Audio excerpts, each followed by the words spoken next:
ওমানে যুগান্তকারী একটি আইন পাশ করতে যাচ্ছে। ওমানে বর্তমানে যারা বিবাহ শাদী করবে, বিশেষ করে ওমানে নাগরিক বা প্রবাসীরা যারা আছে, তাদেরকে অবশ্যই বাধ্যতামূলকভাবে তাদের ফিজিক্যাল বা মেডিকেল রিপোর্ট তাদেরকে করতে হবে। কেন করতে হবে? কিছুদিন আগেও আপনারা দেখেছেন ওমানের সকল গণমাধ্যমে একটি নিউজ প্রকাশিত করা হয়েছে যে ওমানের অর্ধেক নাগরিক প্রায় থ্যালাসেমিয়া রোগে আক্রান্ত।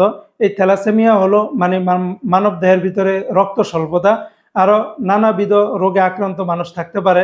তো সে কারণে তারা দেখেছে যে বর্তমানে এটার হার দিন দিন বেড়েই চলেছে।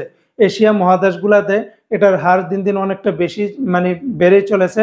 এর একটি মাত্র কারণ, সেটা হলো পিতামাতা থেকে জেনেটিকভাবে ছেলে সন্তানের উপরও কিন্তু এটা আসে। এই কারণে তারা আগে থেকে বিবাহ শাদীর পূর্বে যদি দুজনের স্বামী স্ত্রীর যদি মেডিকেল টেস্ট রিপোর্টটা যদি তারা করতে পারে, সেক্ষেত্রে তারা আগে থেকে জানতে পারবে যে কার শরীরের ভিতরে কোন ধরনের জেনেটিক প্রবলেম বা কার শরীরের ভিতরে কোন ধরনের রোগ বর্তমানে বহন করতেছে। সেই অনুযায়ী তাদের কি বিবাহ শাদী করাটা ভালো হবে কি হবে না, বা বিবাহ শাদী করে ফেললেও যেন পরবর্তী প্রজন্ম ওই রোগটা থেকে যেন বাঁচে, সেটা আগে থেকে যেন তারা ডিটেক্ট করতে পারে এবং সেই অনুযায়ী যেন চিকিৎসা ব্যবস্থা নিতে পারে ওই বাচ্চার প্রতি।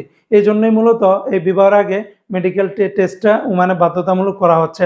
এটা আসলে বিশ্বের বিভিন্ন দেশে থাকলেও বা অনেক দেশে না থাকলেও নিজেদের থেকে করালেও আমাদের বাংলাদেশেও কিন্তু এখন অতটা মানুষ সচেতন না বা অতটা প্রচলিত না।